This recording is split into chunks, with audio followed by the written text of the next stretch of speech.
Izzy, before we get into the horses, you're pretty much a local now. How was your trip over? Yeah, no, it's been really good, pretty straightforward. Been blessed with some very nice weather, so great to be back down here, great to be back at Canterbury, and very excited for the carnival. And for this time, the biggest team you've had so far, how have they all travelled? Yeah, they're pretty good. Dubai has obviously been around the world and back about 20 times, so he's fairly cruisy. Addeybb seems to have taken it all in his stride.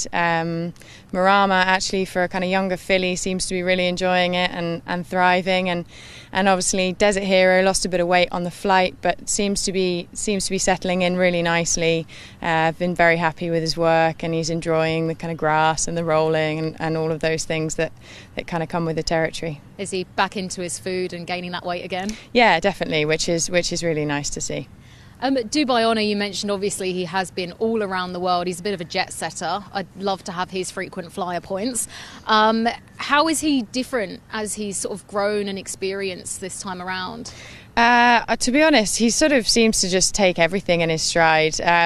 He's probably a bit less naughty than he was as a sort of younger horse, but he still can be pretty cheeky, and it's great to see kind of how fresh he comes off a flight and things now, because I think when they're a bit younger they think about it a bit more and they stress about it, whereas for him it's fairly routine. So he came off the flight absolutely bouncing, which is lovely to see.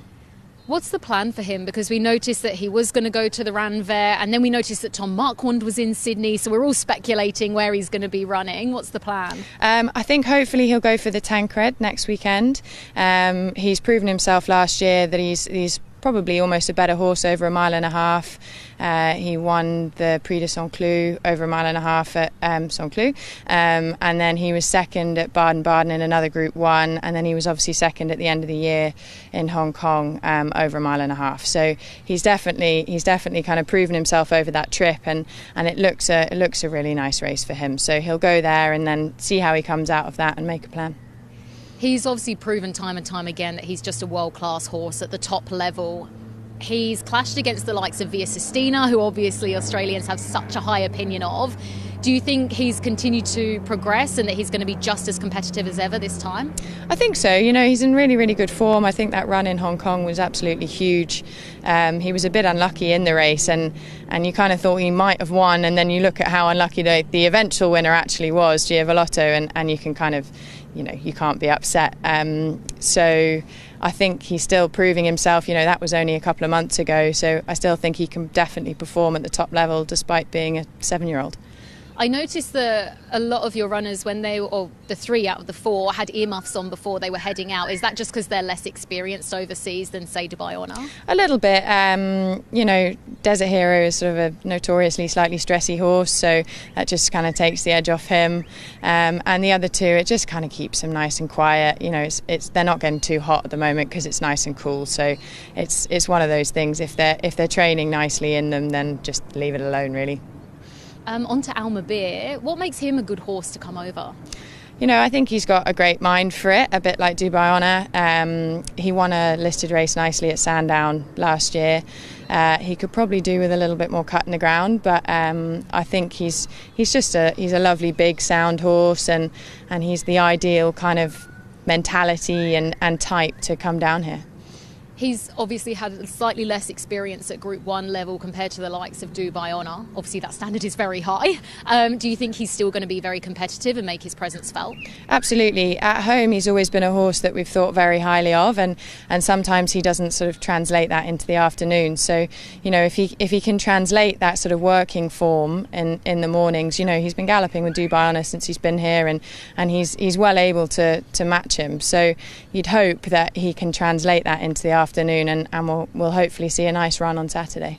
Since coming out here in previous years, has that experience made it easier to work out what type of profile a horse is going to potentially go well out here? Yeah, I think definitely. You know, it's sort of up to the boss mainly that, but he seems to be very good at picking them, and we kind of, we look at their mentality a lot and how sound they are and different bits and pieces like that, because it's quite important that they have all those qualities. And we're a yard of nearly 200 horses, and you're still kind of looking around thinking, well maybe, I'm not quite sure. So there's only sort of a few that really fit the bill. Which brings me on to the filly, Marama. What made you think that she will go well over here? You've brought geldings over before that are a little bit older. She's younger, less experienced, and of course a filly. Yeah, so she's a really nice staying filly. She's by See the Moon. We actually won the Manion Cup with another See the Moon, and they seem to go well down here. She wants a bit of cut in the ground, which obviously this time of year is generally you hopefully get a bit of rain, please. And she was also bought by some Aussie connections at the end of last year, so that kind of helps things along really. She's only a baby, and I think she should have a really nice career down here. So it'd be nice to see a good run from her. What's the difference with travelling a young filly compared to the older geldings? I think you just have to sort of be mindful of the fact that she's a bit lighter than the others, and just got to kind of mind her mentally and all of those things. But she's pretty tough, and she won by about 10 lengths at Chester last year, and really showed her kind of class and toughness really. And I think that all makes a difference. You mentioned her previous runs there. I did notice that Kieran Fallon had ridden her in 3 of her 4 starts. Will he make the trip over? Obviously had success with you with Lake Forest, or will our Aussie Tom stick with the rides? I think Aussie Tom will probably stick with the rides. It's a long way for Kieran to come just for the one filly. I don't know, the prize money's pretty good. He might like it. His bank account might. Yeah.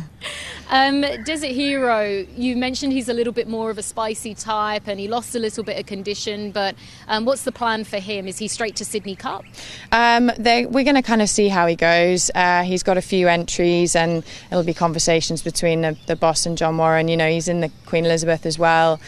There's obviously the Chairman's Handicap, the JRA plate. There's lots towards the back end of the carnival that might suit him, so we'll just have to see how he goes. We haven't done a fast piece of work with him yet, just to try and get him back in the best form possible, so we'll see how he kind of comes out of that and make a plan from there, I think. So is it likely that it might be a couple of weeks before we see him step out on the race course, just because you're judging it?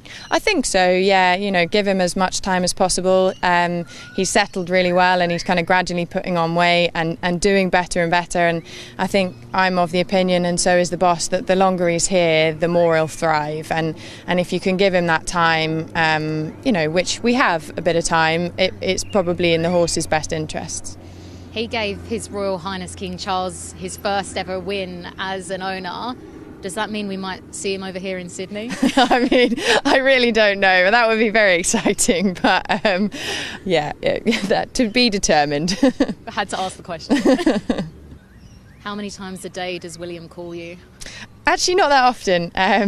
I'm pretty lucky. He kind of lets me have free rein over them, and we chat a bit more now. There's a few of them, and obviously there's a few more high-profile horses. But I do remember ringing him one day when Post Impressionist was here last year, and he picked up the phone and said, "What's wrong?" I said, "Nothing's wrong. I don't think I've spoken to him for about 2 weeks, but no, we do talk a lot more because the horses are sort of, there's more of them and they're higher profile. But no, we just keep each other in the loop, and that seems to work quite well. How do you personally cope with the pressure of having these high-profile horses and obviously all the media attention as well? I think you just got to focus on the horses and make sure you're doing what's best for them at all times, and if you do that, then the rest is kind of smooth sailing. Has the pressure felt more as you've had success over previous carnivals? You kind of come to Sydney now and we're all looking for the William Haggas runner. Do you feel that? A little bit, but it was actually quite nice coming down for the Golden Eagle, because he was 30-1 and sort of everybody left me alone. It was quite nice, and you were just sort of hoping for a nice run without him winning. So that was quite nice. And yeah, I suppose there is a bit of pressure, but the more times I come down, the more you kind of know your routine and what needs to get done with the horses, and then the rest of that is kind of you just go along with it and figure it out. How was that steward's inquiry? Because it looked so intense. Yeah, it was quite intense, and it was sort of my first one over here. We've always been quite lucky in that respect, and it's obviously televised as well and like videoed, which is a bit kind of nerve-wracking, and I've got Kieran next to me, and then you've got Bjorn Baker, because it was sort of 2 inquiries going on at the same time and all sorts. But I was pretty confident that, you know, there hadn't been sufficient interference to lose the race. So you sort of go in, there's a bit of adrenaline, but you go in kind of thinking, I think we've got this.